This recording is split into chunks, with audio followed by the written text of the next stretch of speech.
Hi friends, എല്ലാവർക്കും Xylem BSc weekly current affair സെക്ഷനിലോട്ട് സ്വാഗതം. അപ്പോൾ നമുക്ക് ഈ ആഴ്ചയിലെ പ്രധാന ആനുകാലിക വിഷയങ്ങളിലോട്ട് പ്രവേശിക്കാം. നമ്മുടെ ആദ്യ ദിവസം കേരള സർക്കാർ ലോകബാങ്കിൻ്റെ സഹായത്തോടെ നടപ്പിലാക്കുന്ന റീബിൽഡ് കേരള ഇനീഷ്യേറ്റീവ് പദ്ധതിയുടെ ഭാഗമായ റെസിലിയന്റ് കേരള പ്രോഗ്രാം ഫോർ റിസൾട്ടേഴ്സിൻ്റെ ഇടക്കാല അവലോകനത്തിൻ്റെ വേദി എവിടെയെന്നാണ് ക്വസ്റ്റ്യൻ ഒരിക്കൽ കൂടി വായിക്കുന്നു.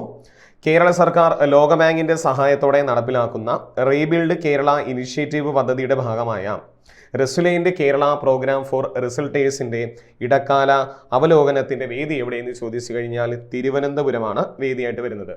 അപ്പോൾ ഇത് എന്നു മുതലെന്ന് ചോദിക്കുകയാണെങ്കിൽ ജാനുവരി മാസം 29 മുതൽ ഫെബ്രുവരി മാസം 9-ാം തീയതി വരെയാണ് ഈ ഇടക്കാല അവലോകനം നടക്കുന്നത്. വേദി എവിടെയെന്ന് ചോദിച്ചു കഴിഞ്ഞാൽ എവിടെയാണ് വേദി? തിരുവനന്തപുരമാണ് വേദിയായിട്ടിരിക്കുന്നത്. രണ്ടാമത്തെ ക്വസ്റ്റ്യൻ, 2023 വാർഷിക റാങ്കിങ്ങിൽ രാജ്യത്തെ മികച്ച 9ാമത്തെ പോലീസ് സ്റ്റേഷനായിട്ട് കേന്ദ്ര ആഭ്യന്തര മന്ത്രാലയം തിരഞ്ഞെടുത്ത പോലീസ് സ്റ്റേഷൻ ഏതെന്നാണ് ക്വസ്റ്റ്യൻ ഒരിക്കൽ കൂടി വായിക്കുന്നു. 2023 വാർഷിക റാങ്കിങ്ങിൽ രാജ്യത്തെ മികച്ച 9ാമത്തെ പോലീസ് സ്റ്റേഷനായി കേന്ദ്ര ആഭ്യന്തര മന്ത്രാലയം തിരഞ്ഞെടുത്ത പോലീസ് സ്റ്റേഷൻ ചോദിക്കുകയാണെങ്കിൽ കുറ്റിപ്പുറം പോലീസ് സ്റ്റേഷനാണ്. അപ്പോൾ മികച്ച പോലീസ് സ്റ്റേഷനായിട്ട് കേരളത്തിൽ നിന്നും തിരഞ്ഞെടുത്ത പോലീസ് സ്റ്റേഷൻ ഏതായിരുന്നു? അത് കുറ്റിപ്പുറം പോലീസ് സ്റ്റേഷൻ. കുറ്റിപ്പുറം മലപ്പുറം ജില്ലയിലെ കുറ്റിപ്പുറം പോലീസ് സ്റ്റേഷനാണ് തിരഞ്ഞെടുത്തിരിക്കുന്നത്. അടുത്ത ക്വസ്റ്റ്യൻ നോക്കാം. കുടുംബ കോടതിയിൽ ഫയൽ ചെയ്തിരിക്കുന്ന വസ്തു സംബന്ധമായ വിഷയങ്ങളും ഹൈക്കോടതിയിൽ ഫയൽ ചെയ്തിരിക്കുന്ന റിട്ട് ഹർജികളുടെയും ഫീസ് സംബന്ധിച്ചുള്ള പഠനം നടത്തി റിപ്പോർട്ട് സമർപ്പിക്കുവാൻ സംസ്ഥാന സർക്കാർ നിയോഗിച്ച കമ്മിറ്റി അധ്യക്ഷനാരെന്നാണ് ക്വസ്റ്റ്യൻ ഒരിക്കൽ കൂടി വായിക്കാം. കുടുംബ കോടതിയിൽ ഫയൽ ചെയ്തിരിക്കുന്ന വസ്തു സംബന്ധമായ വിഷയങ്ങളും ഹൈക്കോടതിയിൽ ഫയൽ ചെയ്തിരിക്കുന്ന റിട്ട് ഹർജികളുടെയും ഫീസ് സംബന്ധിച്ചുള്ള പഠനം നടത്തി അതിന് സംസ്ഥാന സർക്കാരിന് റിപ്പോർട്ട് സമർപ്പിക്കുവാൻ നിയോഗിച്ച കമ്മീഷൻ ആരെന്നാണ് ചോദിക്കുകയാണെങ്കിൽ ആരാണ്? ജസ്റ്റിസ് VK മോഹൻ കമ്മിറ്റിയാണ്. നമ്മൾ ജസ്റ്റിസ് VK മോഹൻ നമ്മൾ മുൻപൊരു കാര്യം പഠിച്ചിട്ടുണ്ടായിരുന്നു. താനൂർ ബോട്ട് അപകടം അല്ലേ? താനൂർ ബോട്ട് അപകടം അന്വേഷിച്ച കമ്മീഷനും ഇത് തന്നെയാണ്. അപ്പോൾ ജസ്റ്റിസ് VK മോഹൻ കമ്മിറ്റി ഒരിക്കൽ കൂടി വായിക്കാം. കുടുംബ കോടതിയിൽ ഫയൽ ചെയ്തിരിക്കുന്ന വസ്തു സംബന്ധമായ വിഷയങ്ങളും ഹൈക്കോടതിയിൽ ഫയൽ ചെയ്തിരിക്കുന്ന റിട്ട് ഹർജികളുടെയും ഫീസ് സംബന്ധിച്ച് പഠനം നടത്തി റിപ്പോർട്ട് സമർപ്പിക്കുവാൻ സംസ്ഥാന സർക്കാർ നിയോഗിച്ച കമ്മിറ്റി അധ്യക്ഷനാരെന്ന് ചോദിക്കണമെങ്കിൽ ആരാണ്? ജസ്റ്റിസ് VK മോഹൻ കമ്മിറ്റിയാണ്. ഇനി അടുത്തൊരു ക്വസ്റ്റ്യൻ, സഞ്ചാരികളുടെ ബൈബിളായി അറിയപ്പെടുന്ന ലോൺലി പ്ലാനറ്റ് പ്രസിദ്ധീകരണത്തിൽ സഞ്ചാരികളുടെ ബൈബിൾ എന്ന് അറിയപ്പെടുന്ന ലോൺലി പ്ലാനറ്റ് പ്രസിദ്ധീകരണത്തിൽ സഞ്ചാരികൾ കണ്ടിരിക്കേണ്ട ലോകത്തെ ഏറ്റവും മനോഹരമായ ബീച്ചിൽ 1-ാം സ്ഥാനം നേടിയത് ഏത് ബീച്ച് എന്നാണ്? അപ്പോൾ സഞ്ചാരികളുടെ ബൈബിളായി അറിയപ്പെടുന്ന ലോൺലി പ്ലാനറ്റ് പ്രസിദ്ധീകരണത്തിൽ വിനോദസഞ്ചാരികൾ കണ്ടിരിക്കേണ്ട ലോകത്തിലെ ഏറ്റവും മനോഹരമായ ബീച്ചുകളിൽ 1-ാം സ്ഥാനം നേടിയിരിക്കുന്നത് കേരളത്തിലെ പാപനാശം ബീച്ചാണ് അല്ലെ? പാപനാശം ബീച്ച് സ്ഥിതി ചെയ്യുന്നത് വർക്കലയിലാണ്.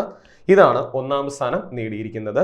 അപ്പോൾ ഈ ഒരു ക്വസ്റ്റ്യൻ എന്ത് ചെയ്യുക? ഒന്ന് ഓർത്തിരിക്കുക. നമ്മളോടൊരു ചോദ്യം പ്രതീക്ഷിക്കാം. അടുത്ത ക്വസ്റ്റ്യൻ, കേരളത്തിലെ ആശാ വർക്കർമാരുടെ ഓണറേറിയം എത്ര രൂപയാണ് കൂടി വർദ്ധിപ്പിച്ചു എന്നാണ് ക്വസ്റ്റ്യൻ. കേരളത്തിലെ ആശാ വർക്കർമാരുടെ ഓണറേറിയം എത്ര രൂപ കൂടി വർദ്ധിപ്പിച്ചു എന്ന് ചോദിക്കുകയാണെങ്കിൽ 1000 രൂപ കൂട്ടിയിരിക്കുകയാണ് സർക്കാർ അല്ലേ? അപ്പോൾ അവർക്ക് 7000 രൂപയാണ് മാസ ശമ്പളമായിട്ട് വരുന്നത്. എത്രയാണ്? 7000 രൂപയാണ് അല്ലേ? നമ്മൾ മുൻകാല ക്ലാസ്സുകളിലൊക്കെ ചർച്ച ചെയ്തിട്ടുള്ളൊരു കാര്യമാണ്. ആശാ വർക്കേഴ്സ് എല്ലാം വരുന്നത് 2005-ലാണ്. കേരളത്തിൽ ആശാ വർക്കേഴ്സ് വരുന്നത് 2007 മുതലാണ് അവർ ആരംഭിക്കുന്നു അല്ലേ? 10ാം ക്ലാസ്സാണ് ഇതിൻ്റെ മിനിമം യോഗ്യതയായിട്ട് പറയുന്നത്. 10ാം ക്ലാസ്സാണ് ഇതിൻ്റെ മിനിമം യോഗ്യത എന്ന് പറയുന്നത് 10ാം ക്ലാസ്സാണ്. അപ്പോൾ അവരുടെ ആശാ വർക്കർമാരുടെ ഓണറേറിയം എത്ര രൂപ കൂടി വർദ്ധിപ്പിച്ചു എന്ന് ചോദിക്കുകയാണെങ്കിൽ എത്രയാണ്? 1000 ആണ്. 1000 വ്യക്തികൾക്ക് ഒരു ആശാ വർക്കർ എന്ന ലേബലാണ് നമ്മൾ ഈ റേഷ്യോ പോകുന്നത് അല്ലേ? അപ്പോൾ ആശാ വർക്കർമാരുടെ ഓണറേറിയം എത്ര രൂപയായിട്ടാണ് സർക്കാർ വർദ്ധിപ്പിച്ചത്? 1000 രൂപയാണ്. അടുത്തൊരു പദ്ധതി, കേരളത്തിൽ കുറഞ്ഞ ചെലവിൽ ഫലപ്രദമായ വന്ധ്യതാ ചികിത്സ ലഭ്യമാക്കുക എന്ന ലക്ഷ്യത്തോടെ ഹോമിയോപ്പതി വകുപ്പ് ആരംഭിച്ച പദ്ധതി ഏതെന്നാണ് ക്വസ്റ്റ്യൻ. ഈ പദ്ധതി മുന്നേ ആരംഭിച്ചതാണ്. ഇവയുടെ ഈ പദ്ധതിയുമായി ബന്ധപ്പെട്ടുള്ള ഒരു വാർഷികം അല്ലെങ്കിൽ ഈ പദ്ധതിയുടെ ഭാഗമായിട്ട് നടന്ന ഒരു കുടുംബ സമ്മേളനം തിരുവനന്തപുരത്ത് നടന്നായിരുന്നു. നടന്നായിരുന്നു. അപ്പോൾ ഈ പദ്ധതി ഒന്ന് ഓർക്കുക. കേരളത്തിൽ കുറഞ്ഞ ചെലവിൽ ഫലപ്രദമായ വന്ധ്യതാ ചികിത്സ ലഭ്യമാക്കുക എന്ന ലക്ഷ്യത്തോടെ ഹോമിയോപ്പതി വകുപ്പ് ആരംഭിച്ച പദ്ധതിയാണ് ജനനി പദ്ധതി. പദ്ധതിയുടെ പേരെന്താണ്? ജനനി പദ്ധതി. ആരംഭിച്ച വകുപ്പ് ഹോമിയോപ്പതി വകുപ്പാണ് ജനനി പദ്ധതി ആരംഭിച്ചത്. ഇതുമായി ബന്ധപ്പെട്ട് ഒരു കുടുംബ സമ്മേളനം തിരുവനന്തപുരത്ത് നടന്നു. മന്ത്രി വി ശിവൻകുട്ടിയാണ് ഉദ്ഘാടനം ചെയ്തത്. മന്ത്രി വി ശിവൻകുട്ടിയായിരുന്നു. പദ്ധതിയുടെ പേര് ജനനി എന്ന് പറയുന്ന പദ്ധതിയാണ്. ഏത് വകുപ്പാണ്? അത് ഹോമിയോപ്പതി വകുപ്പാണ് ഈ പദ്ധതി കൊണ്ടുവന്നത്. അടുത്ത ക്വസ്റ്റ്യൻ, സസ്യങ്ങളിൽ നിന്ന് പുതുമണ്ണിന്റെ മണമുള്ള അത്തർ വികസിപ്പിച്ച കേരളത്തിലെ സ്ഥാപനം ഏതെന്നാണ് ക്വസ്റ്റ്യൻ. സസ്യങ്ങളിൽ നിന്ന് പുതുമണ്ണിന്റെ മണമുള്ള അത്തർ വികസിപ്പിച്ച കേരളത്തിലെ സ്ഥാപനം ഏതെന്നാണ് ക്വസ്റ്റ്യൻ. ആ കേരളത്തിലെ സ്ഥാപനം Jawaharlal Nehru tropical botanical garden ആണ്. Jawaharlal Nehru tropical botanical garden ആണ്. എന്താണ് അത്തറിന്റെ പേര് നൽകിയിരിക്കുന്നത്? ടോപ്പിക്കൽ സോയിൽ സെന്റ് എന്നാണ് പേര് നൽകിയിരിക്കുന്നത്. ടോപ്പിക്കൽ സോയിൽ സെന്റ് എന്നാണ്. അപ്പോൾ ക്വസ്റ്റ്യൻ ഒരിക്കൽ കൂടി വായിക്കുന്നു. സസ്യങ്ങളിൽ നിന്ന് പുതുമണ്ണിന്റെ മണമുള്ള അത്തർ വികസിപ്പിച്ച കേരളത്തിലെ സ്ഥാപനം ചോദിക്കുകയാണെങ്കിൽ ഏതാണ്? Jawaharlal Nehru tropical botanical garden ആണ്. എന്താണ് അത്തറിന്റെ പേരെന്ന് ചോദിക്കുകയാണെങ്കിൽ ട്രോപ്പിക്കൽ സോയിൽ സെന്റ് എന്ന പേരിലാണ്, അല്ലെ? Jawaharlal Nehru tropical botanical garden സ്ഥിതി ചെയ്യുന്നത് തിരുവനന്തപുരത്തെ പാലോടാണ്. സ്ഥിതി ചെയ്യുന്നത് എവിടെയാണ്? തിരുവനന്തപുരത്തെ പാലോടിലാണ് Jawaharlal Nehru tropical botanical garden സ്ഥിതി ചെയ്യുന്നത്. അടുത്ത് വീണ്ടും ഒരു പദ്ധതിയാണ്, കെയർ എന്ന് പറഞ്ഞൊരു പദ്ധതിയാണ്. അപൂർവ രോഗങ്ങൾക്കുള്ള സമഗ്ര പരിചരണത്തിനായിട്ട് കേരള സർക്കാർ ആരംഭിക്കുന്ന പദ്ധതി എന്നതാണ് ക്വസ്റ്റ്യൻ.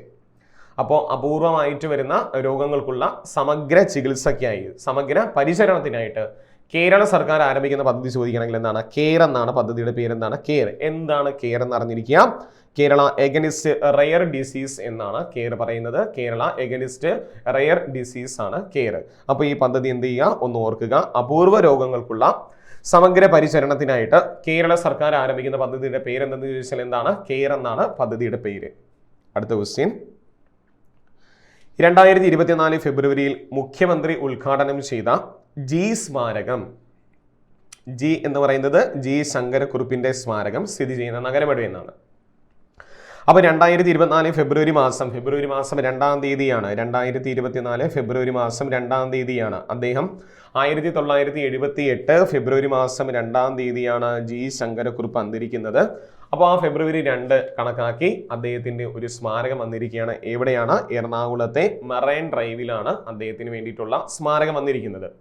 നമ്മൾ കേട്ടിട്ടുണ്ട്, ജ്ഞാനപീഠ പുരസ്കാരം ലഭിക്കുന്ന ആദ്യ വ്യക്തിയും ആദ്യ മലയാളിയും ചോദിച്ചു കഴിഞ്ഞാൽ ആര് തന്നെയാണ്? ജി ശങ്കരക്കുറുപ്പ് തന്നെയാണ്.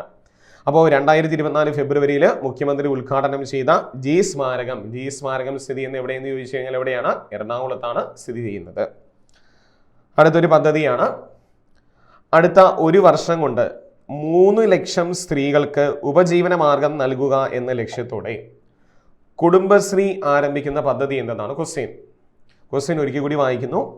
അടുത്ത ഒരു വർഷം കൊണ്ട് 3 ലക്ഷം സ്ത്രീകൾക്ക് ഉപജീവന മാർഗം നൽകുക എന്ന ലക്ഷ്യത്തോടെ കുടുംബശ്രീ ആരംഭിക്കുന്ന പദ്ധതിയുടെ പേരാണ് കെ ലിഫ്റ്റ് എന്നാണ്. പദ്ധതിയുടെ പേരെന്താണ്? കെ ലിഫ്റ്റ് ആണ്, അല്ലെ? നമ്മൾ കഴിഞ്ഞ ക്ലാസ്സിലൊക്കെ ചർച്ച ചെയ്തൊരു കാര്യമായിരുന്നു. 2023 കുടുംബശ്രീയുടെ 25-ാം വാർഷികമാണ് ആചരിച്ചത്. ആ കുടുംബശ്രീ ഒരു പദ്ധതി എത്രയാണ്? 3 ലക്ഷം പേർക്ക് അടുത്ത ഒരു വർഷം കൊണ്ട് ഉപജീവന മാർഗം നൽകുക എന്ന ലക്ഷ്യത്തോടെ ആരംഭിച്ച പദ്ധതിയാണ് കെ ലിഫ്റ്റ് എന്ന് പറയുന്ന പദ്ധതി. അടുത്തൊരു പുരസ്കാരമാണ്, 2024 കടമനിട്ട രാമകൃഷ്ണ പുരസ്കാരം ലഭിച്ച വ്യക്തി ആരെന്നാണ് ക്വസ്റ്റ്യൻ. 2024 കടമനിട്ട രാമകൃഷ്ണ പുരസ്കാരം, കടമനിട്ട രാമകൃഷ്ണ ഫൗണ്ടേഷൻ നൽകുന്ന കടമനിട്ട രാമകൃഷ്ണ പുരസ്കാരം ലഭിച്ച വ്യക്തി ചോദിക്കുകയാണെങ്കിൽ റഫീഖ് അഹമ്മദ് ആണ്. പടയണി ഗ്രാമം എന്ന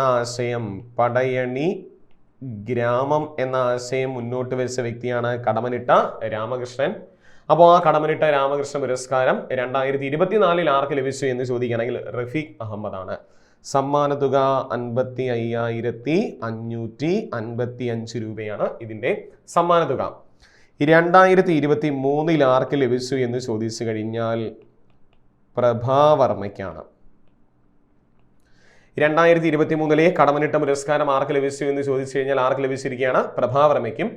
2024 ആർക്ക് ലഭിച്ചു എന്ന് ചോദിച്ചു കഴിഞ്ഞാൽ റഫീഖ് അഹമ്മദിനുമാണ് 2024 കടമനിട്ട പുരസ്കാരം ലഭിച്ചിരിക്കുന്നത്. സമ്മാന തുക 55,555 രൂപയാണ് ഇതിന്റെ സമ്മാന തുക. ഇനി മറ്റൊരു വേദിയാണ്, 36ാമത് കേരള ശാസ്ത്ര കോൺഗ്രസിന്റെ വേദി എവിടെയെന്നാണ്? 36ാമത് കേരള ശാസ്ത്ര കോൺഗ്രസിന്റെ വേദി ചോദിച്ചു കഴിഞ്ഞാൽ എവിടെയാണ്? കാസർഗോഡ് ജില്ലയിലാണ് അല്ലെ? കാസർഗോഡ് ജില്ലയിലാണ് 36ാമത് കേരള ശാസ്ത്ര കോൺഗ്രസിന്റെ വേദി. കാസർഗോഡ് ജില്ലയിലാണ്. ഫെബ്രുവരി മാസം 11-ാം തീയതി ശാസ്ത്ര കോൺഗ്രസ് അവസാനിക്കുകയാണ്. ഇനി 35ാമത് വേദിയായിരുന്നത് ഇടുക്കിയിലാണ്. 36ാമത് കേരള ശാസ്ത്ര കോൺഗ്രസിന്റെ വേദി ചോദിച്ചു കഴിഞ്ഞാൽ അത് കാസർഗോഡ് ജില്ലയിലും, 35ാമത് കേരള ശാസ്ത്ര കോൺഗ്രസിന്റെ വേദി ചോദിക്കുകയാണെങ്കിൽ എവിടെയാണ്? ഇടുക്കിയിലുമാണ്. 35ാമത് കേരള ശാസ്ത്ര കോൺഗ്രസിന്റെ വേദി ചോദിക്കുകയാണെങ്കിൽ എവിടെയായിരുന്നു? ഇടുക്കി. 36 കാസർഗോഡായിരുന്നു. അടുത്തൊരു പുസ്തകമാണ് ഒരു വ്യക്തിയുടെ ആത്മകഥ. പ്രത്യേകിച്ച് അത് കേരളത്തിലെ മുഖ്യ വിവരാവകാശ കമ്മീഷണറായിട്ടുള്ള വിശ്വാസ് മേത്തയുടെ ആത്മകഥ എന്തെന്നാണ് ക്വസ്റ്റ്യൻ. അപ്പോൾ കേരളത്തിലെ മുഖ്യ വിവരാവകാശ കമ്മീഷണറായ വിശ്വാസ് മേത്തയുടെ ആത്മകഥ ചോദിക്കുകയാണെങ്കിൽ അതിജീവനം എന്നാണ്. പുസ്തകത്തിന്റെ പേരെന്താണ്? അതിജീവനം എന്നാണ്. അപ്പോൾ ആരുടെ ആത്മകഥയാണ് അതിജീവനം എന്ന് ചോദിക്കുകയാണെങ്കിൽ ആരാണ്? വിശ്വാസ് മേത്തയുടെ ആത്മകഥയാണ് അതിജീവനം എന്ന് പറയുന്നത്. നമ്മൾ കേട്ടതാണ് 2024-2025 കേരള ബഡ്ജറ്റ് അവതരിപ്പിച്ചിരിക്കുകയാണ്. അപ്പോൾ 2024-2025 കേരള ബഡ്ജറ്റ് അവതരിപ്പിച്ച ധനമന്ത്രി ആരായിരുന്നു? KN ബാലഗോപാൽ ആയിരുന്നു. ബാലഗോപാലിന്റെ 4ാമത്തെ ബഡ്ജറ്റാണ് അവതരിപ്പിച്ചിരിക്കുന്നത്. പ്രത്യേകത പരിസ്ഥിതി സൗഹാർദ്ദ ബഡ്ജറ്റാണ് അവതരിപ്പിച്ചിരിക്കുന്നത്. ഇന്ത്യയിൽ തന്നെ ആദ്യമായിട്ട് പരിസ്ഥിതി സൗഹാർദ്ദ ബഡ്ജറ്റ് അവതരിപ്പിക്കുന്ന ആദ്യ സംസ്ഥാനം കൂടിയാണ് കേരളം അല്ലെ? ഫെബ്രുവരി മാസം 6-ാം തീയതിയാണ് ബഡ്ജറ്റ് അവതരിപ്പിച്ചിരിക്കുന്നത്. അപ്പോൾ 2024-2025 കേരള ബഡ്ജറ്റ് അവതരിപ്പിച്ച വ്യക്തി ആരെന്ന് ചോദിച്ചു കഴിഞ്ഞാൽ ആരാണ്? അത് KN ബാലഗോപാലാണ് അല്ലെ? നിലവിലെ കേരളത്തിലെ ധനകാര്യ വകുപ്പ് കൈകാര്യം ചെയ്യുന്ന മന്ത്രിയാണ് KN ബാലഗോപാൽ. അദ്ദേഹത്തിന്റെ 4ാമത്തെ ബഡ്ജറ്റാണ്. പ്രത്യേകത ആദ്യത്തെ പരിസ്ഥിതി സൗഹാർദ്ദ ബഡ്ജറ്റാണ് അവതരിപ്പിച്ചിരിക്കുന്നത്. ആദ്യ പരിസ്ഥിതി ബഡ്ജറ്റാണ് അവതരിപ്പിച്ചിരിക്കുന്നത്. ഓക്കെ, അടുത്ത ക്വസ്റ്റ്യൻ. 2024 50ാമത് ഭാരതരത്ന പുരസ്കാരം നേടിയ വ്യക്തി ആരെന്നായിരിക്കും ക്വസ്റ്റ്യൻ. 2024 50ാമത് ഭാരതരത്ന പുരസ്കാരം ലഭിച്ച വ്യക്തി ചോദിക്കുകയാണെങ്കിൽ LK അദ്വാനിയാണ് അല്ലെ? മുൻ ഇന്ത്യൻ ഉപപ്രധാനമന്ത്രിയായിരുന്ന LK അദ്വാനിക്കാണ് 50ാമത് ഭാരതരത്ന പുരസ്കാരം നൽകിയിരിക്കുന്നത്. 2024 50ാമത് ഭാരതരത്നം അല്ലെ? അതിനു മുമ്പ് അദ്ദേഹത്തോടൊപ്പം കർപ്പൂരി ഠാക്കൂർ എന്ന് പറഞ്ഞൊരു വ്യക്തിക്കും കൂടി ഭാരതരത്ന പുരസ്കാരം ലഭിച്ചിട്ടുണ്ടായിരുന്നു. കർപ്പൂരി ഠാക്കൂർ എന്ന് പറയുന്ന വ്യക്തിക്കും ഭാരതരത്ന പുരസ്കാരം ലഭിച്ചു. ശേഷം കഴിഞ്ഞ ദിവസം ഒരു 3 വ്യക്തികൾക്കും കൂടി എന്ത് ചെയ്യുകയാണ്? ഭാരതരത്ന പുരസ്കാരം നൽകിയിരിക്കുകയാണ്. അതിലൊന്ന് PV നരസിംഹറാവു അല്ലെ? മുൻ ഇന്ത്യൻ പ്രധാനമന്ത്രിയായിരുന്ന PV നരസിംഹറാവു. ചൗധരി ചരൺ സിംഗ് മറ്റൊരു വ്യക്തിയാണ്. ചൗധരി ചരൺ സിംഗ്. മറ്റൊരു വ്യക്തി MS സ്വാമിനാഥൻ അല്ലെ? അപ്പോൾ LK അദ്വാനി, PV നരസിംഹറാവു, ചൗധരി ചരൺ സിംഗ്, ഒപ്പം MS സ്വാമിനാഥൻ. LK അദ്വാനി നമ്മൾ പറഞ്ഞായിരുന്നു ഉപരാഷ്ട്രപതിയായിരുന്ന ഒരു വ്യക്തിയും കൂടിയാണ് LK അദ്വാനി. PV നരസിംഹറാവു അല്ലെ? പഞ്ചായത്തി രാജ് നിയമം കൊണ്ടുവന്ന ഇന്ത്യൻ പ്രധാനമന്ത്രിയും കൂടിയായിരുന്നു PV നരസിംഹറാവു എന്ന് പറഞ്ഞ ഒരു വ്യക്തി. അപ്പോൾ ഇന്ത്യയിലെ പഞ്ചായത്തി രാജ് നിയമം കൂടി നടപ്പിലാക്കിയ ഒരു പ്രധാനമന്ത്രിയായിരുന്നു PV നരസിംഹറാവു. ചൗധരി ചരൺ സിംഗ് അല്ലെ? ചൗധരി ചരൺ സിംഗ് എന്ന് പറയുന്നു അല്ലെ? അദ്ദേഹത്തിന്റെ ജന്മദിനമായിട്ടുള്ള ഡിസംബർ 23 നമ്മൾ ഇന്ത്യയിൽ ദേശീയ കാർഷിക ദിനമായിട്ട് ആചരിക്കുകയാണ്. ചൗധരി ചരൺ സിംഗിന്റെ ജന്മദിനമായിട്ടുള്ള ഡിസംബർ മാസം 23 നമ്മൾ കാർഷിക ദിനം, ദേശീയ കാർഷിക ദിനമായിട്ട് ആചരിക്കുന്നത് ഇദ്ദേഹമാണ്. ചൗധരി ചരൺ സിംഗിന്റെ ജന്മദിനം കൂടിയാണ് നമ്മൾ ദേശീയ കാർഷിക ദിനമായിട്ട് ആചരിക്കുന്നത് അല്ലെ? അദ്ദേഹത്തിന്റെ അദ്ദേഹത്തെ അടക്കം ചെയ്തിരിക്കുന്ന സ്ഥലം അറിയപ്പെടുന്ന പേരാണ് കിസാൻ ഘട്ട് എന്നൊക്കെ നമ്മൾ പഠിച്ചിട്ടുണ്ട് അല്ലെ? കിസാൻ ഘട്ട്, അദ്ദേഹം അന്ത്യവിശ്രമം കൊള്ളുന്ന സ്ഥലമാണ് കിസാൻ ഘട്ട്. ഉത്തർപ്രദേശിലെ മുഖ്യമന്ത്രിയും കൂടിയായിരുന്നു ചൗധരി ചരൺ സിംഗ്. മറ്റൊരു വ്യക്തിയാണ് MS സ്വാമിനാഥൻ അല്ലെ? MS സ്വാമിനാഥൻ. കഴിഞ്ഞ LGSന് ഒരു ക്വസ്റ്റ്യൻ ഉണ്ടായിരുന്നു 2023 സെപ്റ്റംബർ മാസം 28 അല്ലേ? MS സ്വാമിനാഥൻ അന്തരിക്കുകയാണ്. ഇന്ത്യൻ ഹരിത വിപ്ലവത്തിന്റെ പിതാവ്, ഇന്ത്യൻ ഹരിത വിപ്ലവത്തിന്റെ പിതാവ് എന്നറിയപ്പെടുന്ന വ്യക്തിയാണ് MS സ്വാമിനാഥൻ. ഇന്ത്യൻ ഹരിത വിപ്ലവത്തിന്റെ പിതാവ് എന്നറിയപ്പെടുന്ന വ്യക്തിയാണ് MS സ്വാമിനാഥൻ. പ്രഥമ ലോക ഭക്ഷ്യ പുരസ്കാരം ലഭിച്ച ഒരു വ്യക്തിയും കൂടിയാണ് MS സ്വാമിനാഥൻ. 1987 പ്രഥമ ലോക ഭക്ഷ്യ പുരസ്കാരം ലഭിച്ച ഒരു വ്യക്തിയും കൂടിയാണ് MS സ്വാമിനാഥൻ അല്ലെ? അദ്ദേഹത്തിന്റെ പ്രധാന പുസ്തകമാണ് from green to evergreen revolution ഒക്കെ കേട്ടിട്ടുണ്ടായിരിക്കും. From green to evergreen revolution എന്ന് പറയുന്ന ഒരു പുസ്തകം MS സ്വാമിനാഥന്റെ പുസ്തകമാണ്. ഓക്കെ, അപ്പോൾ 2024 50ാമത് ഭാരതരത്ന പുരസ്കാരം നേടിയ വ്യക്തി ചോദിച്ചു കഴിഞ്ഞാൽ ആരാണ്? അത് LK അദ്വാനിയാണ് 50ാമത് ഭാരതരത്ന. ഒപ്പം ലഭിച്ചവരാണ് PV Narasimha Rao, Chaudhary Charan Singh, MS Swaminathan. PV Narasimha Rao, Chaudhary Charan Singh, MS Swaminathan. അത് ഒക്കെയാണല്ലോ. ഈ 3 പേർ കൂടി ഇവർക്കെല്ലാം മരണാനന്തര ബഹുമതിയായിട്ടാണ് ഭാരതരത്നം ലഭിച്ചിരിക്കുന്നത്. ആർക്കൊക്കെ? PV നരസിംഹറാവുവിനും Chaudhary Charan സിംഗിനും MS സ്വാമിനാഥനും. പിന്നെ നമ്മൾ നേരത്തെ പറഞ്ഞ കർപ്പൂരി ഠാക്കൂർ എന്ന് പറഞ്ഞൊരു വ്യക്തിക്ക് അല്ലേ. അടുത്ത ക്വസ്റ്റ്യൻ മറ്റൊരു വേദിയാണ്. 2024 ഇന്ത്യൻ വ്യോമസേനയുടെ സൈനിക അഭ്യാസമായ വായുശക്തി 2024 വേദി എവിടെയെന്നാണ് ക്വസ്റ്റ്യൻ. അപ്പോൾ 2024 ഇന്ത്യൻ വ്യോമസേനയുടെ സൈനിക അഭ്യാസമായിട്ടുള്ള വായുശക്തി 2024 വേദി ചോദിക്കുകയാണെങ്കിൽ പൊഖ്രാനാണ് അല്ലേ. നമുക്കറിയാം രാജസ്ഥാനിലാണ് പൊഖ്രാൻ സ്ഥിതി ചെയ്യുന്നത്. രാജസ്ഥാനിലാണ് വേദി. എവിടെയാണ്? രാജസ്ഥാനിലെ പൊഖ്രാനിലാണ് വേദി. ഇനി മറ്റൊരു വേദി എനർജി വീക്ക് 2024. എനർജി വീക്ക് 2024 വേദി എവിടെയാണ്? ഗോവയാണ്. എനർജി വീക്ക് 2024 നടക്കുകയാണ്. വേദി എവിടെയെന്ന് ചോദിച്ചു കഴിഞ്ഞാൽ എവിടെയാണ്? ഗോവയാണ് വേദി. ഇനി ഒരു സ്ഥാപനമാണ് ഇന്ത്യയിലെ ആദ്യത്തെ digital national museum of epigraphy അല്ലേ. ഇന്ത്യയിലെ ആദ്യത്തെ തന്നെ India's first digital national museum of epigraphy സ്ഥാപിതമായത് എവിടെയെന്ന് ചോദിക്കുകയാണെങ്കിൽ ഹൈദരാബാദിലാണ്. ഓക്കെ, എപ്പിഗ്രഫി നമുക്കറിയാം ശിലാലിഖിതങ്ങളെ കുറിച്ചുള്ള പഠനമാണ് അല്ലേ. ശിലാലിഖിതമാണ്. അപ്പോൾ ശിലാലിഖിത മ്യൂസിയം സ്ഥാപിതമാകുന്നത് എവിടെയാണെന്ന് ചോദിച്ചു കഴിഞ്ഞാൽ ഹൈദരാബാദിലാണ് സ്ഥാപിതമായത്. ഇത് സാംസ്കാരിക വകുപ്പ്, കേന്ദ്ര സാംസ്കാരിക വകുപ്പ് മന്ത്രിയായിട്ടുള്ള കിഷൻ റെഡ്ഡിയാണ് ഇത് ഉദ്ഘാടനം ചെയ്തത്. കേന്ദ്ര സാംസ്കാരിക വകുപ്പ് മന്ത്രിയായിട്ടുള്ള കിഷൻ റെഡ്ഡിയാണ് ഉദ്ഘാടനം ചെയ്തിരിക്കുന്നത്. അപ്പോൾ ഇന്ത്യയിലെ ആദ്യത്തെ digital national museum of epigraphy എവിടെയാണ് സ്ഥിതി ചെയ്യുന്നത് ചോദിച്ചു കഴിഞ്ഞാൽ എവിടെയാണ്? ഹൈദരാബാദിലാണ്. എപ്പിഗ്രഫി സ്ഥിതി ചെയ്യുന്നത് എവിടെയാണ്? ഹൈദരാബാദിലാണ്. അടുത്തൊരു ക്വസ്റ്റ്യൻ, ശ്രീലങ്കയുടെ സ്വാതന്ത്ര്യ ദിനത്തിന് മുന്നോടിയായിട്ടുള്ള കൊളംബിയയിൽ പര്യവേഷണം നടത്തിയ ഇന്ത്യൻ അന്തർവാഹിനി ഏതെന്നാണ് ക്വസ്റ്റ്യൻ. അപ്പോൾ ശ്രീലങ്കയുടെ സ്വാതന്ത്ര്യ ദിനം ഫെബ്രുവരി മാസം 4-ാം തീയതിയാണ് അവർ ആചരിക്കുന്നത്. ഇതിന് മുന്നോടിയായിട്ട് കൊളംബിയയിൽ പര്യവേഷണം നടത്തിയ ഇന്ത്യയുടെ അന്തർവാഹിനി ഏതെന്ന് ചോദിക്കുകയാണെങ്കിൽ INS കരഞ്ച് ആണ്. അപ്പോൾ കൊളംബിയയിൽ പര്യവേഷണം നടത്തിയ അന്തർവാഹിനി ഏതെന്ന് ചോദിച്ചു കഴിഞ്ഞാൽ ഏതാണ്? INS കരഞ്ച് ആണ്. അന്തർവാഹിനി INS കരഞ്ച് ആണ്. ഇനി തെലങ്കാന സംസ്ഥാനവുമായി ബന്ധപ്പെട്ടൊരു ക്വസ്റ്റ്യൻ ആണ്. സംസ്ഥാനത്തിൻ്റെ ചുരുക്കെഴുത്ത് നിലവിലെ TS എന്നതിൽ നിന്ന് TG ആക്കി മാറ്റുവാൻ തീരുമാനിച്ച സംസ്ഥാനം. അപ്പോൾ തെലങ്കാന മുന്നേ ചുരുക്കെഴുത്ത് TS എന്നായിരുന്നു. ഇതിൽ നിന്നും TG ആക്കി മാറ്റാൻ തീരുമാനിച്ച സംസ്ഥാനം ഏതാണ്? അത് തെലങ്കാനയാണ്. മാറ്റാൻ തീരുമാനിച്ച സംസ്ഥാനം ഏതാണ്? തെലങ്കാന സംസ്ഥാനമാണ് മാറ്റാൻ തീരുമാനിച്ചത്. ഇനി ഒരു പ്രധാന ക്വസ്റ്റ്യൻ, 2024-2025 സാമ്പത്തിക വർഷം RBI ലക്ഷ്യമിടുന്ന സാമ്പത്തിക വളർച്ചാ നിരക്ക് എത്രയെന്നാണ്. അപ്പോൾ RBI ലക്ഷ്യമിടുന്ന സാമ്പത്തിക വളർച്ച എത്ര ശതമാനമാണ്? 7% വളർച്ചാ നിരക്ക്. 7%. ബാങ്കുകൾക്ക് നൽകുന്ന റിപ്പോ റേറ്റ് അവർ മുന്നേ പറഞ്ഞിട്ടുണ്ടായിരുന്നു. അത് 6.5% അതിൽ മാറ്റമില്ല. RBI ഉദ്ദേശിക്കുന്ന ഇന്ത്യയുടെ സാമ്പത്തിക വളർച്ചാ നിരക്ക് എത്രയെന്ന് ചോദിക്കുകയാണെങ്കിൽ എത്രയാണ്? 7% വളർച്ചാ നിരക്ക്. എത്രയാണ്? 7%. നിലവിലെ RBI ഗവർണർ അറിയാൻ നമുക്ക് ശക്തികാന്ത് ദാസ് ആണ് RBI ഗവർണർ. ആരാണ്? ശക്തികാന്ത് ദാസ് ആണ്.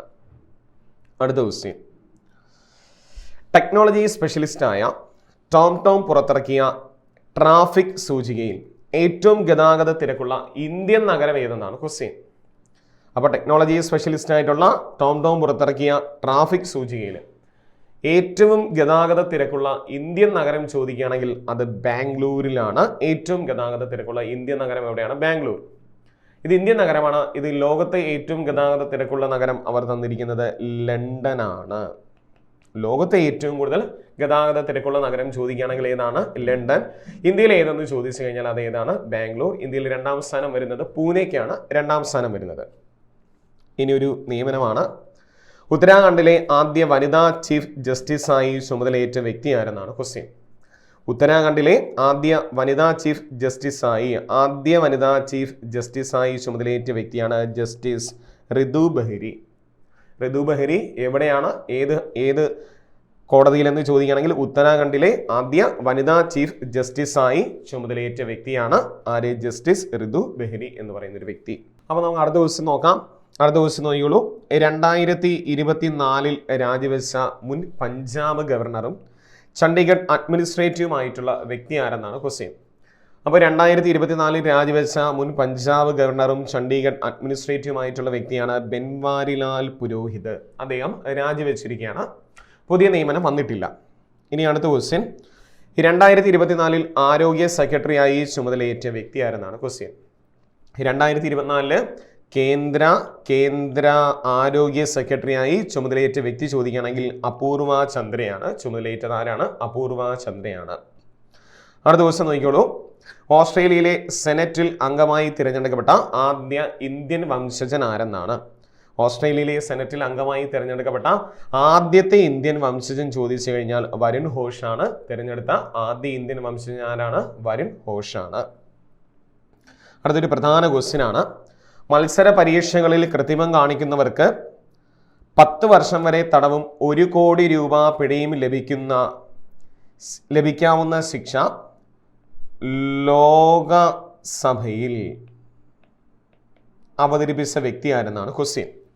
ക്വസ്റ്റ്യൻ ഒരിക്കൽ കൂടി വായിക്കുന്നു. മത്സര പരീക്ഷകളിൽ കൃത്രിമം കാണിക്കുന്നവർക്ക് 10 വർഷം വരെ തടവും 1 കോടി രൂപ പിഴയും ലഭിക്കാവുന്ന ശിക്ഷ ലോകസഭയിൽ അവതരിപ്പിച്ച വ്യക്തി ആരെന്ന് ചോദിച്ചു കഴിഞ്ഞാൽ ആരാണ്?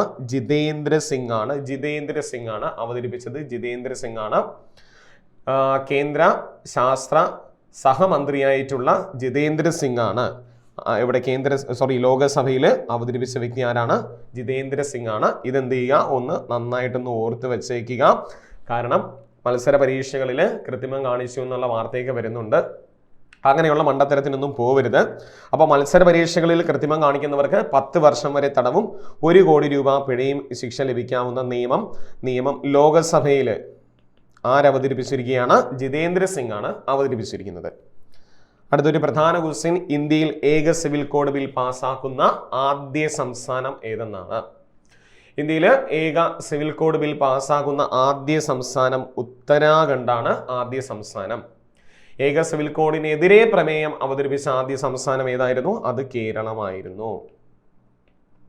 ഇതിനെതിരെ പ്രമേയം അവതരിപ്പിച്ച ആദ്യ സംസ്ഥാനം കേരളവും ഏക സിവിൽ കോഡ് ബിൽ പാസ്സാക്കുന്ന ആദ്യ സംസ്ഥാനം ചോദിച്ചു കഴിഞ്ഞാൽ അത് ഏതാണ്? ഉത്തരാഖണ്ഡാണ് ആദ്യ സംസ്ഥാനം. ഈ ക്വസ്റ്റ്യൻ എന്ത് ചെയ്യുക, ഒന്ന് ഓർത്ത് വെച്ചേക്കുക. അടുത്ത മറ്റൊരു നിയമനമാണ്. യമന്റെ പ്രധാനമന്ത്രിയായിട്ട് ചുമതലയേറ്റ വ്യക്തി ആരെന്നാണ്. അപ്പോൾ യമൻ രാജ്യത്തിന്റെ പ്രധാനമന്ത്രിയായിട്ട് ചുമതലയേറ്റ വ്യക്തി ചോദിക്കുകയാണെങ്കിൽ അഹമ്മദ് അവദ് ബിൻ മുബാറക്കാണ് ചുമതലയേറ്റത്. ആരാണ്? അഹമ്മദ് അവദ് ബിൻ മുബാറക്കാണ് ചുമതലയേറ്റു. ഏത് രാജ്യത്തിന്റെ? യമന്റെ പ്രധാനമന്ത്രിയായിട്ട് ചുമതലയേറ്റ വ്യക്തിയാണ്. അടുത്തൊരു ക്വസ്റ്റ്യൻ, ബ്രാൻഡ് ഗാർഡിയൻഷിപ്പ് ഇൻഡെക്സ് 2024 ലോകത്തിലെ മികച്ച 10 ബ്രാൻഡ് ഗാർഡിയൻസിൽ 1ാം സ്ഥാനം നേടിയ വ്യക്തി ആരെന്നാണ് ക്വസ്റ്റ്യൻ. ക്വസ്റ്റ്യൻ ഒരിക്കൽ കൂടി വായിക്കുന്നു.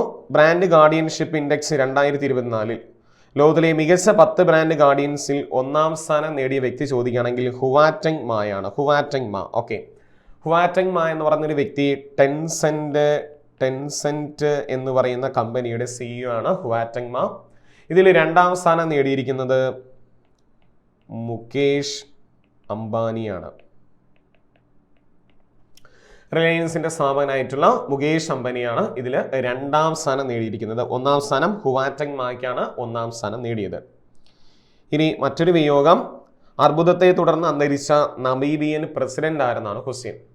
അർബുദത്തെ തുടർന്ന് അന്തരിച്ച നമീബിയൻ പ്രസിഡന്റ് ഹാഗെ ഗെയ്ക്ബോബ് ആണ് അന്തരിക്കുന്നു. ഹാഗെ ഗെയ്ക്ബോബ് അന്തരിച്ചതിന് ശേഷം നമീബിയയിലെ പുതിയ പ്രസിഡന്റായിട്ട് ചുമതലയേറ്റ വ്യക്തി, അപ്പോൾ നമീബിയൻ പുതിയ പ്രസിഡന്റായി ചുമതലയേറ്റ വ്യക്തി ചോദിക്കുകയാണെങ്കിൽ നങ്കോല എംബുബെയാണ്. അപ്പോൾ നങ്കോല എംബുബെയാണ് നമീബിയന്റെ പുതിയ പ്രസിഡന്റായിട്ട് ചുമതലയേറ്റ വ്യക്തി ചോദിച്ചു കഴിഞ്ഞാൽ ആരാണ്? നമ്പോവ എംബുബെയാണ് നമീബിയയുടെ പുതിയ പ്രസിഡന്റായിട്ട് ചുമതലയേറ്റ വ്യക്തി. അടുത്തൊരു പ്രധാന ക്വസ്റ്റ്യൻ ആണ്. ബഹിരാകാശത്ത് ഏറ്റവും കൂടുതൽ സമയം ചെലവഴിച്ചയാളെന്ന റെക്കോർഡ് സ്വന്തമാക്കിയ റഷ്യൻ ബഹിരാകാശ സഞ്ചാരി. അപ്പോൾ അങ്ങനെ ബഹിരാകാശത്ത് ഏറ്റവും കൂടുതൽ സമയം അല്ലെങ്കിൽ ഏറ്റവും കൂടുതൽ ദിവസം അദ്ദേഹം ചിലവഴിച്ചിരിക്കുകയാണ്. 878 ദിവസമാണ് അദ്ദേഹം ചിലവഴിച്ചത്. അങ്ങനെ ചിലവഴിച്ച വ്യക്തി ആരെന്ന് ചോദിക്കുകയാണെങ്കിൽ ഒലേഗ് കൊനേനങ്കോ എന്ന് പറഞ്ഞ ഒരു റഷ്യൻ ബഹിരാകാശ സഞ്ചാരിയാണ്. മറ്റൊരു റഷ്യൻ ബഹിരാകാശ സഞ്ചാരിയുടെ റെക്കോർഡാണ് ഒലേഗോ തിരുത്തിയത്. അദ്ദേഹമാണ് 878 ദിവസം താമസിച്ചു. അപ്പോൾ ബഹിരാകാശത്ത് ഏറ്റവും കൂടുതൽ സമയം ചെലവഴിച്ചയാളെന്ന റെക്കോർഡ് സ്വന്തമാക്കിയ റഷ്യൻ ബഹിരാകാശ സഞ്ചാരി ചോദിച്ചു കഴിഞ്ഞാൽ ആരാണ്? ഒലേഗ് കൊനേനങ്കോ എന്ന് പറഞ്ഞൊരു വ്യക്തിയാണ്. അടുത്തൊരു പ്രധാന ക്വസ്റ്റ്യനാണ് 66ാമത് ഗ്രാമി പുരസ്കാരം അല്ലേ? സംഗീതത്തിലെ ഓസ്കാർ എന്നറിയപ്പെടുന്ന പുരസ്കാരമാണ് ഗ്രാമി പുരസ്കാരം.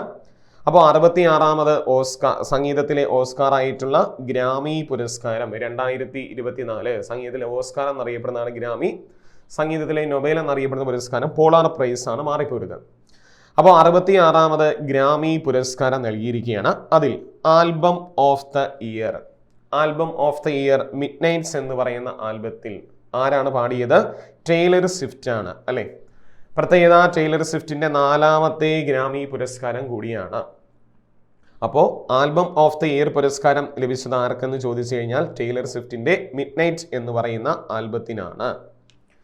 രണ്ടാമത് സോങ് ഓഫ് ദ ഇയർ പുരസ്കാരം 66ാമത് ഗ്രാമിയിൽ സോങ് ഓഫ് ദ ഇയർ പുരസ്കാരം what was I made for എന്ന് പറയുന്ന സോങ്, അത് ബില്ലി എലിഷിന്റെ what was I made for എന്ന് പറയുന്ന ഒരു സോങ് ആണ്. ഇത് ബാർബി എന്ന് പറയുന്ന ആൽബത്തിലെ സോങ് ആണ്. അപ്പോൾ സോങ് ഓഫ് ദ ഇയർ പുരസ്കാരം what was I made for എന്ന് പറയുന്ന സോങ്ങിനാണ്. ഏതിനാണ്? ബാർബി എന്ന് പറയുന്ന ആൽബത്തിലെ സോങ്ങിനാണ്. ഇനി റെക്കോർഡ്സ് ഓഫ് ദി ഇയർ പുരസ്കാരം മിലേ സൈറസിന്റെ ഫ്ലവേഴ്സിനാണ് ലഭിച്ചിരിക്കുന്നത്. മിലേ സൈറസിന്റെ ഫ്ലവേഴ്സിനാണ് റെക്കോർഡ്സ് ഓഫ് ദി ഇയർ പുരസ്കാരം മിലേ സൈറസിന്. ഈ മിലേ സൈറസിന് തന്നെയാണ് ബെസ്റ്റ് പോപ്പ് സോളോ പെർഫോമൻസ് ലഭിച്ചിരിക്കുന്നത്. 66ാമത് ഗ്രാമി പുരസ്കാരത്തിലെ ബെസ്റ്റ് പോപ്പ് സോളോ പെർഫോമൻസ് ലഭിച്ചിരിക്കുന്നത് മിലേ സൈറസിന് തന്നെയാണ്.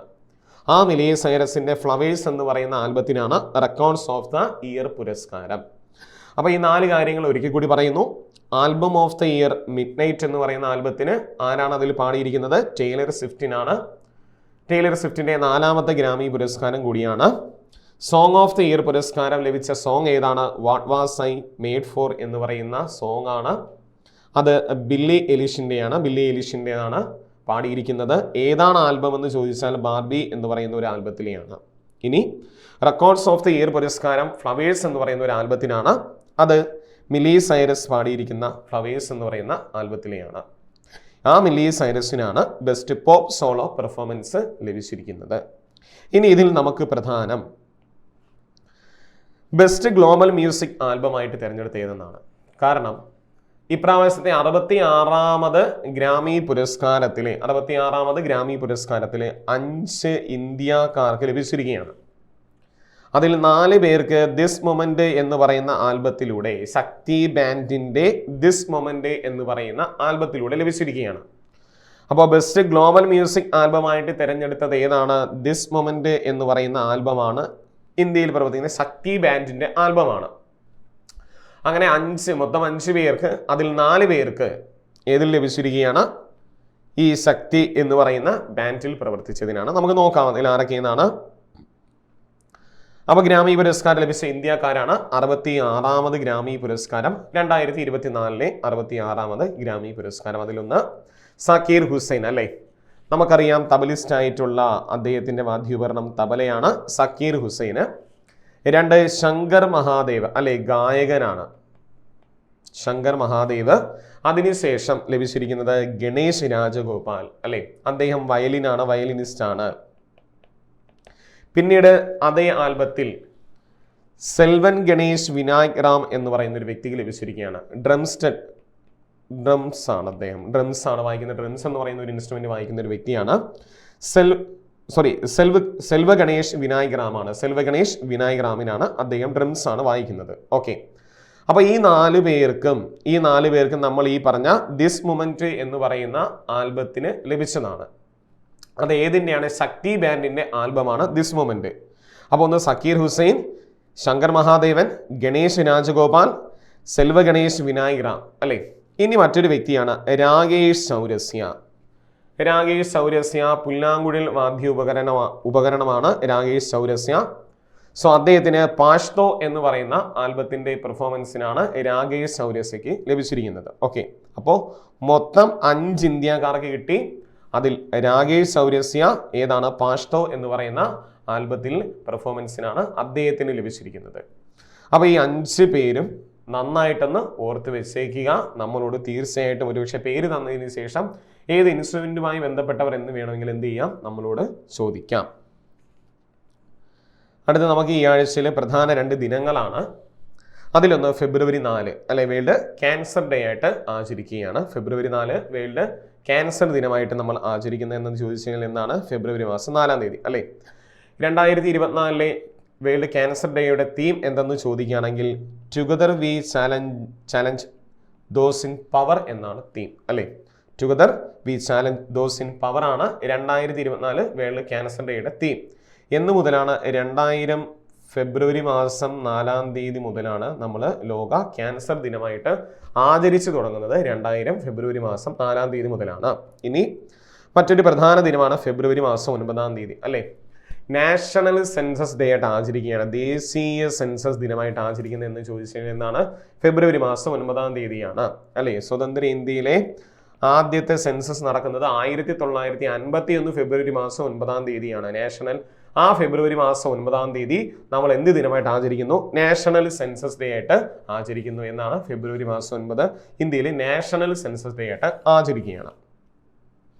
ഇനി ആഴ്ചയിലെ 2 പ്രധാന വിയോഗങ്ങളാണ്. അതിലൊന്ന് 2024 ഫെബ്രുവരിയിൽ അന്തരിച്ച പ്രമുഖ കൃഷി എഴുത്തുകാരനും കേന്ദ്ര കൃഷി വകുപ്പ് മുൻ ജോയിന്റ് സെക്രട്ടറിയുമായിട്ടുള്ള വ്യക്തി ആരെന്നാണ് ക്വസ്റ്റ്യൻ ഒരിക്കൽ കൂടി വായിക്കുന്നു. 2024 ഫെബ്രുവരിയിൽ അന്തരിച്ച പ്രമുഖ കൃഷി എഴുത്തുകാരനും കേന്ദ്ര കൃഷി വകുപ്പ് മുൻ ജോയിന്റ് സെക്രട്ടറിയുമായിട്ടുള്ള വ്യക്തിയാണ് TR രവിവർമ്മ. TR രവിവർമ്മ സിരി എന്ന തൂലികാ നാമത്തിൽ അറിയപ്പെടുന്ന വ്യക്തിയും കൂടിയാണ് TR രവിവർമ്മ. ഇനി മറ്റൊരു പ്രധാന വിയോഗം 2024 ഫെബ്രുവരിയിൽ അന്തരിച്ച മലയാള കവിയും നിരൂപകനുമായിട്ടുള്ള വ്യക്തി ആരെന്നാണ് ക്വസ്റ്റ്യൻ.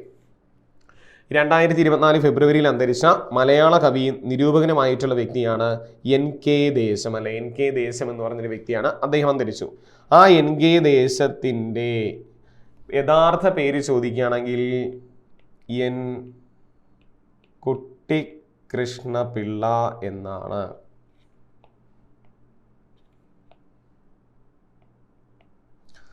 N കുട്ടിക്കൃഷ്ണപിള്ള എന്നാണ് അദ്ദേഹത്തിൻ്റെ യഥാർത്ഥ പേര്. N കുട്ടിക്കൃഷ്ണപിള്ള എന്നാണ്.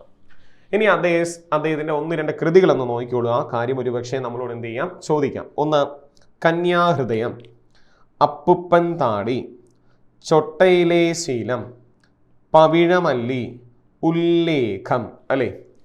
മറ്റൊന്ന് 51 അക്ഷരാളി, എലിമീശ, കാവ്യകേളി, മുദ്ര, മഴത്തുള്ളികൾ, അന്തിമലരി.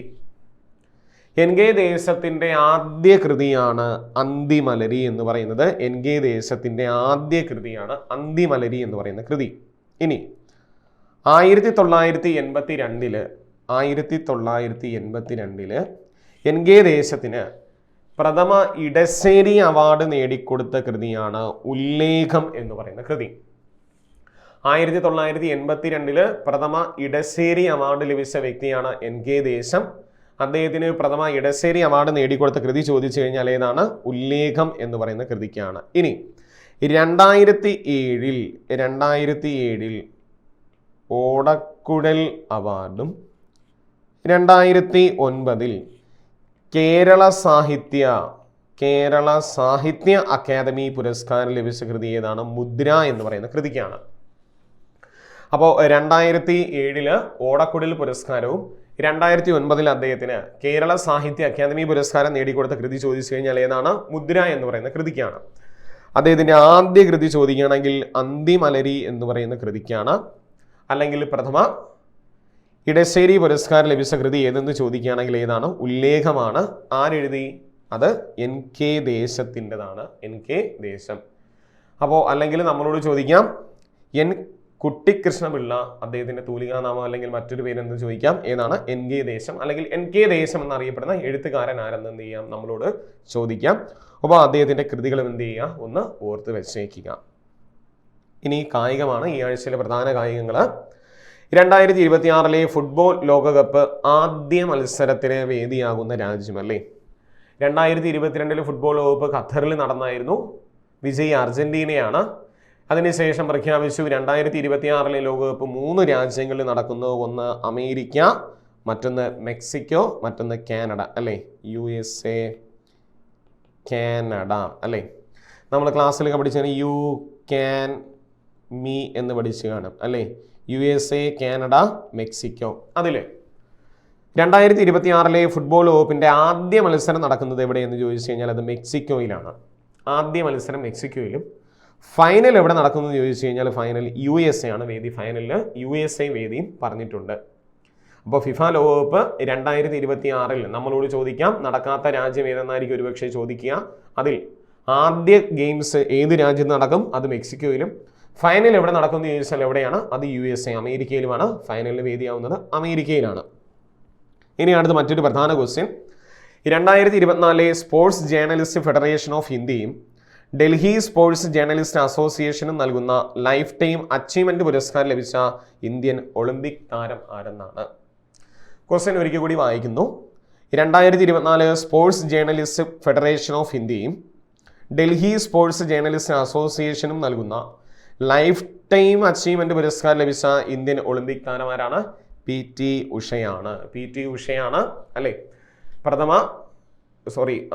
ആദ്യമായിട്ട് ഒളിമ്പിക്സ് ഫൈനലിൽ പ്രവേശിക്കുന്ന ആദ്യ ഇന്ത്യൻ വനിതയും കൂടിയാണ് PT ഉഷ. ഇപ്പോൾ നിലവിൽ ഇന്ത്യൻ ഒളിമ്പിക് അസോസിയേഷന്റെ പ്രസിഡന്റും കൂടിയാണ് PT ഉഷ. ഇന്ത്യൻ ഒളിമ്പിക് അസോസിയേഷന്റെ പ്രസിഡന്റ് ആകുന്ന ആദ്യ വനിതയും കൂടി, അല്ലെങ്കിൽ ആദ്യ മലയാളി അല്ലെങ്കിൽ ആദ്യ കേരളീയ വ്യക്തി ആരെന്ന് ചോദിച്ചു കഴിഞ്ഞാൽ ആര് തന്നെയാണ്? PT ഉഷ തന്നെയാണ്. ആ PT ഉഷയ്ക്കാണ് ലൈഫ് ടൈം അച്ചീവ്മെന്റ് പുരസ്കാരം എന്ത് ചെയ്തിരിക്കുന്നത്, കൊടുത്തിരിക്കുന്നത്. വ്യക്തി ആരാണ്? PT ഉഷ അല്ലെ? പയ്യോളി എക്സ്പ്രസ് എന്നറിയപ്പെടുന്ന വ്യക്തിയാണ് PT ഉഷ. ഗോൾഡൻ ഗേൾ എന്നറിയപ്പെടുന്ന വ്യക്തിയെല്ലാം ആര് തന്നെയാണ്? PT ഉഷയാണ്. അടുത്തൊരു പ്രധാന മറ്റൊരു ക്വസ്റ്റ്യൻ. ടെസ്റ്റ് ക്രിക്കറ്റ് ചരിത്രത്തിൽ ഏറ്റവും വേഗത്തിൽ 150 വിക്കറ്റുകൾ നേടുന്ന ഇന്ത്യൻ താരം ആരെന്നാണ് ക്വസ്റ്റ്യൻ. ഇന്ത്യൻ ബൗളർ അല്ലെ? അങ്ങനെ ടെസ്റ്റ് ക്രിക്കറ്റ് ചരിത്രത്തിൽ ഏറ്റവും വേഗത്തിൽ 150 വിക്കറ്റുകൾ തികയ്ക്കുന്ന ഇന്ത്യൻ ബൗളർ ചോദിക്കുകയാണെങ്കിൽ ജസ്പ്രീത് ബുംറയാണ്. 150 വിക്കറ്റുകൾ ഈ നടക്കുന്ന ഇംഗ്ലണ്ടുമായിട്ടുള്ള ഗെയിംസിൽ 150ാമത്തെ വിക്കറ്റും നേടിയിരിക്കുകയാണ് അദ്ദേഹം. അപ്പോൾ 150 വിക്കറ്റുകൾ ഏറ്റവും വേഗത്തിൽ തികയ്ക്കുന്ന ആദ്യത്തെ ഇന്ത്യൻ ബൗളർ ആരെന്ന് ചോദിച്ചു കഴിഞ്ഞാൽ ആരാണ്? ജസ്പ്രീത് ബുംറയാണ്. ആ വ്യക്തിക്ക് തന്നെയാണ് ICCയുടെ ടെസ്റ്റ്, ഏകദിനം, T20 എന്നീ 3 ഫോർമാറ്റുകളിൽ 1ാം സ്ഥാനം നേടിയ ആദ്യ ഇന്ത്യൻ ബൗളർ. അപ്പോൾ ടെസ്റ്റ് ക്രിക്കറ്റിലും ഒപ്പം T20യിലും ഏകദിന ക്രിക്കറ്റ് റാങ്കിങ്ങിലും 1ാം സ്ഥാനം നേടുന്നു. ഒരുമിച്ച് 1ാം സ്ഥാനം എത്തിയിരിക്കുന്ന ആദ്യ ഇന്ത്യൻ ബൗളർ ചോദിച്ചു കഴിഞ്ഞാൽ ആരാണ്? ജസ്പ്രീത് ബുംറയാണ്. നേടിയിരിക്കുന്ന ആദ്യ ഇന്ത്യൻ ബൗളർ ആരാണ്? ബുംറയാണ്. ഇനി അടുത്ത മറ്റൊരു ക്വസ്റ്റ്യൻ. അണ്ടർ 19 വനിതാ ഫുട്ബോൾ ചാമ്പ്യൻഷിപ്പ് ഫൈനലിലെ വിജയികൾ ആരൊക്കെയെന്നാണ് അല്ലേ? സ്വാഭാവികമായിട്ടും ഏതെങ്കിലും ഒരു രാജ്യമായിരിക്കും വിജയിക്കേണ്ടത്, അല്ലെങ്കിൽ ഒരു ടീമായിരിക്കും വിജയിക്കേണ്ടത്. ഇവിടെ 2 രാജ്യങ്ങൾ പരസ്പരം എന്ത് ചെയ്യാണ്? ഒരു കപ്പ് സമ്മാനമായിട്ട് നേടിയിരിക്കുകയാണ്. അപ്പോൾ അണ്ടർ 19 വനിതാ ഫുട്ബോൾ ചാമ്പ്യൻഷിപ്പ് ഫൈനലിലെ വിജയികൾ ചോദിക്കുകയാണെങ്കിൽ ഇന്ത്യ ബംഗ്ലാദേശ് ആണ്. ഓക്കെ, ഇവർക്ക് ആദ്യ കളി കഴിഞ്ഞപ്പോൾ സമനിലയിൽ പിരിഞ്ഞു. പിന്നീട് പെനാൽറ്റി ഷൂട്ടൗട്ട് അതും നടന്നു. അതിനുശേഷം റഫറി ടോസ് ഇടുകയാണ്. ടോസ് ഇട്ടപ്പോൾ ഇന്ത്യ ജയിക്കുകയായിരുന്നു. പിന്നെ അത് ഇത്തിരി കൂടി വിവാദങ്ങളൊക്കെ ആയ സമയത്ത് പിന്നെ 2 രാജ്യങ്ങൾക്കും പരസ്പരം ഇത് നൽകുകയാണ്. അപ്പോൾ അണ്ടർ 19 വനിതാ ഫുട്ബോൾ ചാമ്പ്യൻഷിപ്പ് ഫൈനലിലെ വിജയികൾ ചോദിക്കുകയാണെങ്കിൽ ഇന്ത്യ ബംഗ്ലാദേശ്. വേദിയായത് ബംഗ്ലാദേശിലെ ധാക്കയാണ്. വേദിയായത് എവിടെയാണ്? ബംഗ്ലാദേശിലെ ധാക്കയിലായിരുന്നു വേദി. അണ്ടർ 19 വനിതാ ഫുട്ബോൾ ചാമ്പ്യൻഷിപ്പിന്റെ വേദി ബംഗ്ലാദേശിലെ ധാക്ക. ഇനി നമുക്ക് കഴിഞ്ഞ ആഴ്ചയിലെ 5 ക്വസ്റ്റ്യൻസ് അവയുമായി ബന്ധപ്പെട്ട ആൻസർ നോക്കാം. അതിലൊന്ന് നിങ്ങൾ ഏകദേശം പേരും കമന്റ് ചെയ്തിട്ടുണ്ടായിരുന്നു. താങ്ക്സ്. സോ നോക്കിക്കോളൂ. അന്തരിച്ച മുൻ മുഖ്യമന്ത്രി ഉമ്മൻചാണ്ടിയുടെ ആത്മകഥ നിങ്ങൾ പറഞ്ഞായിരുന്നു. കാലം സാക്ഷി ശരിയായ ഉത്തരം. ആന്റി ക്ലോക്ക് എന്ന പുസ്തകത്തിന്റെ രചയിതാവ് ചോദിക്കുകയാണെങ്കിൽ ആരാണ്? VJ ജെയിംസ് ആണ്. പിന്നെ 2023 കേരളപ്പിറവിയോടനുബന്ധിച്ച് കേരള സർക്കാർ സംഘടിപ്പിച്ച ഒരാഴ്ച നീണ്ടു നിൽക്കുന്ന പരിപാടി ഏതാണ്? കേരളീയം എന്ന് പറയുന്ന ഒരു പരിപാടിയാണ്. കേരളീയം എന്ന് പറയുന്ന പരിപാടി അല്ലേ? നിലവിൽ കേന്ദ്ര വിദ്യാഭ്യാസ വകുപ്പ് കൈകാര്യം ചെയ്യുന്നത് ധർമ്മേന്ദ്ര പ്രധാനാണ് അല്ലേ? വിദ്യാഭ്യാസം സർവധനാൽ പ്രധാനമാണ്. ധർമ്മേന്ദ്ര പ്രധാനാണ് വിദ്യാഭ്യാസം കൈകാര്യം ചെയ്യുന്നു. 2023 ഇന്ത്യയിൽ നടന്ന യോഗാ ദിനത്തിന്റെ മുഖ്യവേദി എവിടെയെന്നാണ് അല്ലേ? നടന്ന യോഗാ ദിനത്തിന്റെ മുഖ്യവേദി എവിടെയായിരുന്നു? ജബൽപൂർ, മധ്യപ്രദേശിലെ ജബൽപൂരിലാണ് അല്ലേ? ഇതിന് നേതൃത്വം നൽകിയത് ജഗദീപ് ധൻഖർ ആയിരുന്നു. നമ്മുടെ ഉപരാഷ്ട്രപതിയായ ജഗദീപ് ധൻഖറാണ് ഇതിന് നേതൃത്വം നൽകിയത്. UN യോഗാ ദിനത്തിന് 2023 യോഗാ ദിനത്തിന് നേതൃത്വം നൽകിയ വ്യക്തി ഇന്ത്യൻ പ്രധാനമന്ത്രിയായ നരേന്ദ്രമോദി ആയിരുന്നു. ഓക്കെ, അപ്പൊ നമുക്ക് ഈ ആഴ്ചയിലെ നമ്മുടെ 5 ക്വസ്റ്റ്യൻസ്. ഒന്ന്, 2023 മികച്ച കായിക താരത്തിനുള്ള ജിമ്മി ജോർജ് ഫൗണ്ടേഷന്റെ പുരസ്കാരം ലഭിച്ച താരമാരെന്നാണ് ക്വസ്റ്റ്യൻ. 2, യുണിസെഫിന്റെ യൂത്ത് കണ്ടന്റ് ക്രിയേറ്ററായി തിരഞ്ഞെടുക്കപ്പെട്ട മലയാളി വിദ്യാർത്ഥി, ഒരു 8ാം ക്ലാസ് വിദ്യാർത്ഥിയെയാണ് തിരഞ്ഞെടുത്തിരിക്കുന്നത് യുണിസെഫ്. അപ്പൊ യുണിസെഫിന്റെ യൂത്ത് കണ്ടന്റ് ക്രിയേറ്ററായി തിരഞ്ഞെടുക്കപ്പെട്ട മലയാളി വിദ്യാർത്ഥി ആരെന്നാണ്. 3ാമത്തെ ക്വസ്റ്റ്യൻ, 2023 ടൈം മാഗസിന്റെ അത്ലറ്റ് ഓഫ് ദി ഇയർ പുരസ്കാരം നേടിയ വ്യക്തി ആരെന്നാണ്.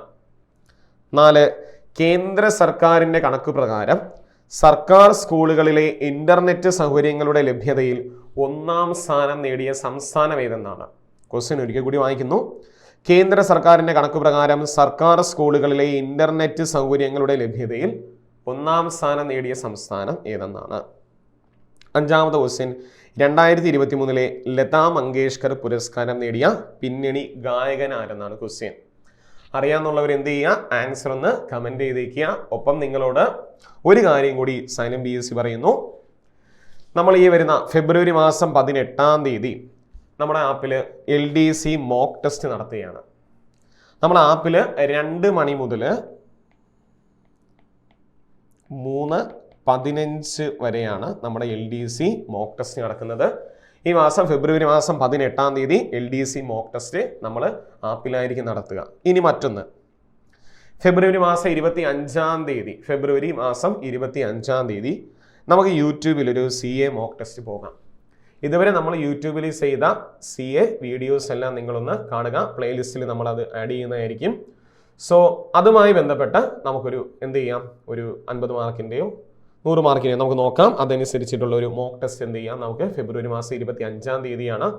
അപ്പോൾ ഇതൊക്കെ കൂടി ഒന്നാകുമ്പോൾ നമുക്ക് നമ്മുടേതായിട്ടുള്ള ഒരു നിലവാരം നമുക്കൊന്ന് ജസ്റ്റ് മനസ്സിലാക്കാൻ കഴിയും എന്നുള്ളതാണ്. അപ്പോൾ ഇതുവരെ പറഞ്ഞ എല്ലാ കാര്യങ്ങളും മനസ്സിലായി. ഈ എക്സാമിന് നിങ്ങൾ മാക്സിമം എന്ത് ചെയ്യുക, അറ്റൻഡ് ചെയ്യുക. ഇത് നിങ്ങൾക്ക് വേണ്ടി നടത്തുന്ന ഒരു എക്സാമാണ്. തീർച്ചയായിട്ടും എല്ലാവരും എന്ത് ചെയ്യുക, അറ്റൻഡ് ചെയ്യുക. അപ്പോൾ നമുക്ക് മറ്റൊരു വീഡിയോയിൽ വീണ്ടും കാണാം. എല്ലാവർക്കും ഓൾ ദി ബെസ്റ്റ്.